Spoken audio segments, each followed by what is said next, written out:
Bonjour à tous. Aujourd'hui, on va résoudre un nouveau exercice dans ce chapitre.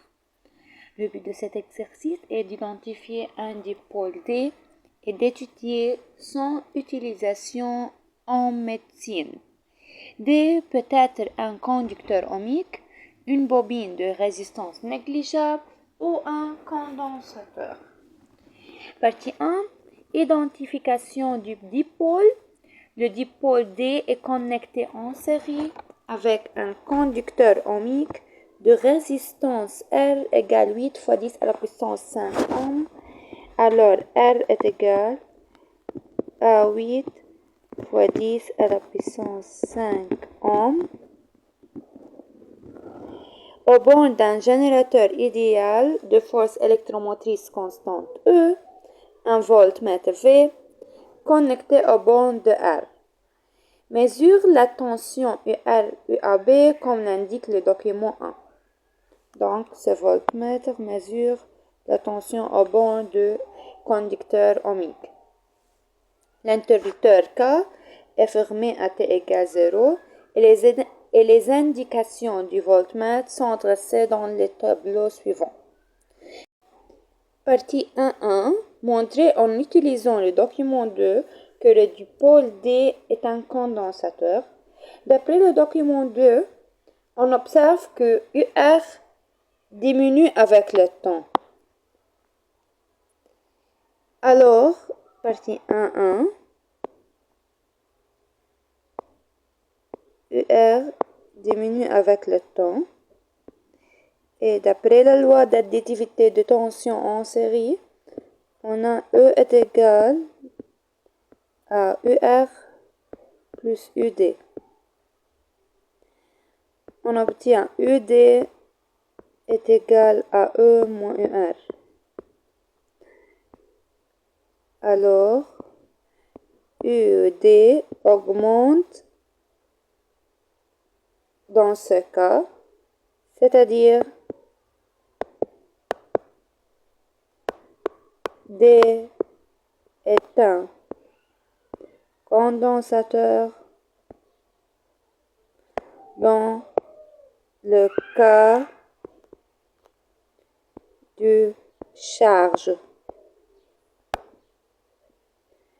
Partie 1.2. Déduire la valeur numérique de E. On a à T égale 0, UR est égal à 12 volts d'après le tableau. Et on sait que UC est égal à 0 volts à T égale 0 durant la charge. Alors, on obtient E est égal à UR plus UC. Donc, E égale à 12 plus 0, c'est-à-dire E égale à 12 volts. Partie 1.3. Soit UC égale UBF, la tension au banc du condensateur à une date T. Calculer le rapport UC sur E à T égale 0,8 secondes. On a UC sur E. On sait que UC est égal à E moins ER. Alors, est égal à E moins ER sur E. Donc, 12 moins. À T égale 0,8, UR égale à 4,44, donc moins 4,44 sur 12. Par calculatrice, on obtient 0,63. Partie 1.4. Déduire en se référant au document 2 la valeur de la constante de tantôt du circuit. On a, d'après la partie 1.3, UC sur E est égal à 0,63. Donc, UC est égal à 0,63 fois E. CAT égale à 0,8 secondes. Donc, taux est égal à 0,8 secondes. Pourquoi? Car on sait que durant la charge, AT égale taux, UC est égal à 0,63 E. Partie 1.5, maintenant. Montrer que la capacité du condensateur est EC est égal à 1 microfarad.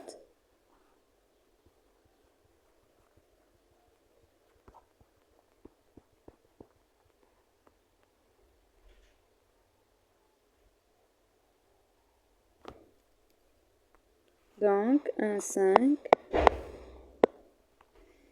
Montrer que la capacité du condensateur est C égale 1 microfarad. On sait que taux est égal à R fois C. Alors, C est égal à taux sur R. Donc, C est égal taux 0,8 sur 8 fois 10 puissance 5. Donc, C est égal à 10 à la puissance moins 6 farad. Et de farad en microfarad fois 10 à la puissance 6. Donc, est égal à 1 microfarad. Elle est vérifiée. Maintenant, partie 2. Utilisation du condensateur en médecine, stimulateur cardiaque. Lorsque le cœur humain ne fonctionne pas correctement, la chirurgie permet d'implanter dans le corps un stimulateur cardiaque qui envoie des impulsions électriques artificielles au cœur. Ce stimulateur peut être modélisé par un circuit électrique document 3 comportant un générateur idéal de force électromotrice E' constante, un conducteur ohmique de résistance R' et le condensateur de capacité C est égal à 1 microfarad. Donc on a C est égal à 10 puissance moins 6 farad.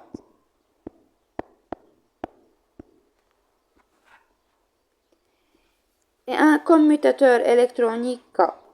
À t égale 0, le commutateur est placé en position 1, comme le montre la figure, comme ça. Le condensateur se charge instantanément.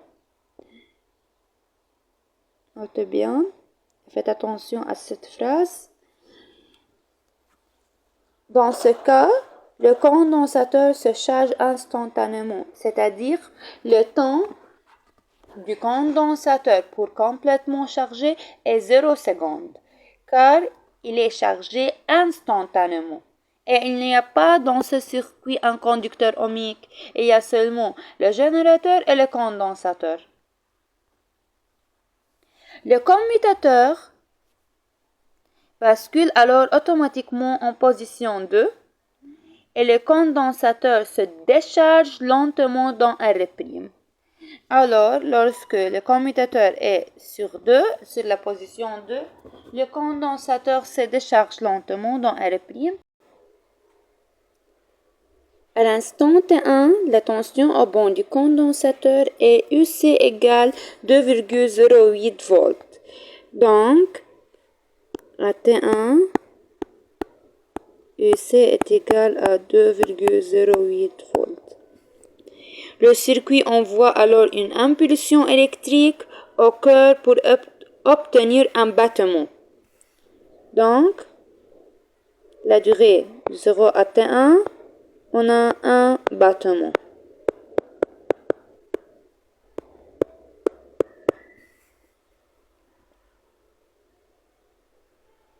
À ce moment, le commutateur passe automatiquement en position 1 et ainsi de suite. Partie 2.1. Établir l'équation différentielle en UC pendant la décharge. D'après la loi d'additivité de tension en série, durant la décharge, donc dans cet circuit, on écrit UBF est égal à UBF. Alors, UC est égal à UR'. Donc, on obtient UC égale R' fois I, d'après la loi d'Ohm. Et on sait que I est égal à moins dQ sur dt durant la décharge, car durant la décharge, la charge Q diminue, alors dQ sur dt est négatif et le courant électrique sera positif, donc il faut que I égale moins dQ sur dt, c'est-à-dire est égal à moins C DUC sur dt. Remplaçons dans l'équation, on obtient UC égale à moins R'C DUC sur dt. Donc, R'C DUC sur dt plus UC est égal à 0. C'est l'équation différentielle en UC pendant la décharge. Maintenant, partie 2.2. La solution de l'équation différentielle précédente est de la forme UC est égal à A plus B E moins T sur T', déterminée en fonction de E', R' et C, les expressions des constantes A, B et T'. Pour que UC égale A plus B E moins T sur T' est en solution de cette équation différentielle, alors DUC sur DT et UC vérifie cette équation. Alors il faut calculer d'abord la dérivée de UC.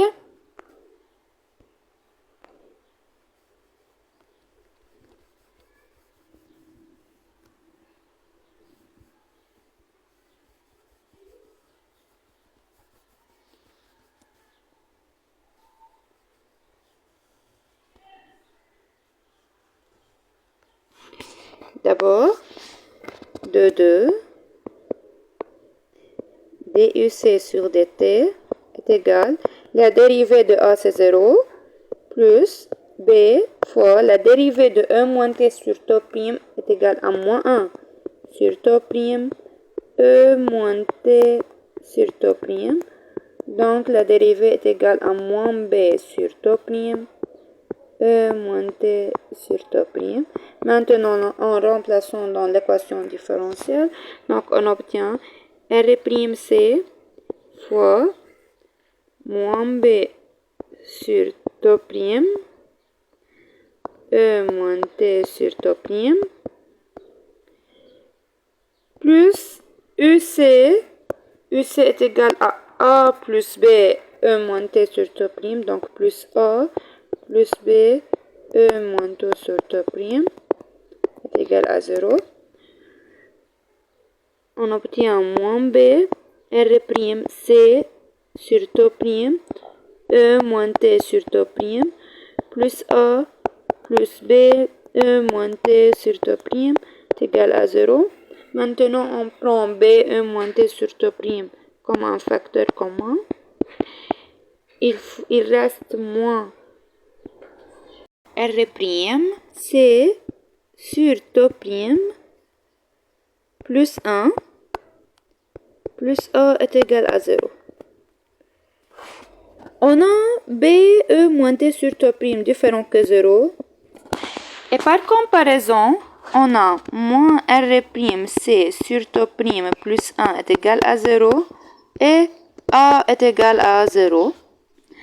Donc, on obtient T' est égal à Rc par calcul et A est égal à 0. Il reste B. On trouve la troisième inconnue d'après la condition initiale. À T égale à 0, durant la décharge, UC est égal à E. Donc, on a UC est égal à A plus B, E moins T sur T'. On obtient E est égal à 0 plus B, E à la puissance 0. Donc, B est égal à E. Donc, on a T' égale R fois C, A égale à 0 et B est égal à E.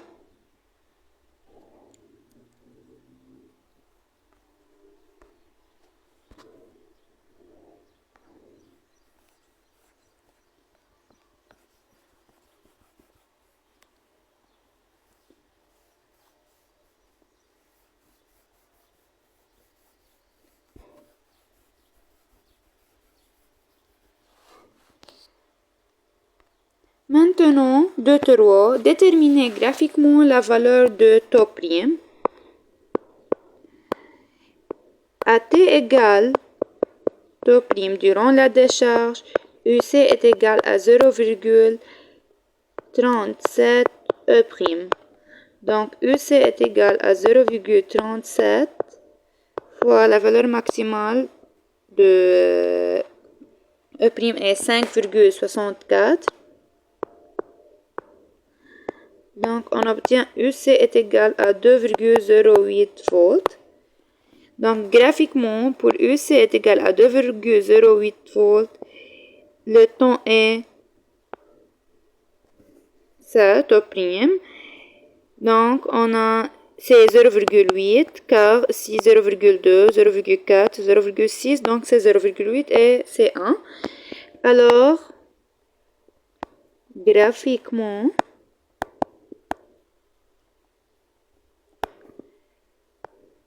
taux prime est égal à 0,8 secondes pour que UC est égal à 2,08 volts. 2,4. Déduire la valeur de R'. On sait que R' est égal à taux prime sur C, donc est égal à 0,8 sur 10 puissance au moins 6, donc est égal à 800 000 ohms. Partie 3. Battement du cœur. Partie 3.1 indiqué en se référant au document 4 la valeur de T1. T1 est égal à 0,8 secondes. 3.2. Déduire la durée delta T séparant deux impulsions successives. Delta T est le temps nécessaire pour deux impulsions successives et c'est le temps de décharge plus temps du charge. Donc, c'était 1 plus 0, car le temps du charge, on a dit, est égal à 0, car le condensateur se charge instantanément dans ce circuit. Alors, le temps alors est égal à 0,8 secondes. 3. Déduire le nombre de battements du cœur par minute. On a battements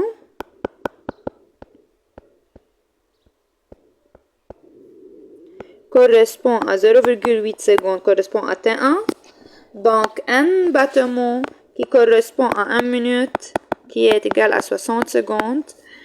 Donc, n est égal à 60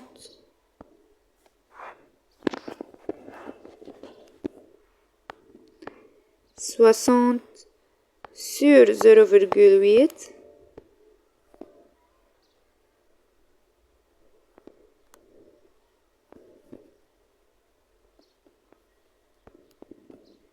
qui est égal à 75 battements.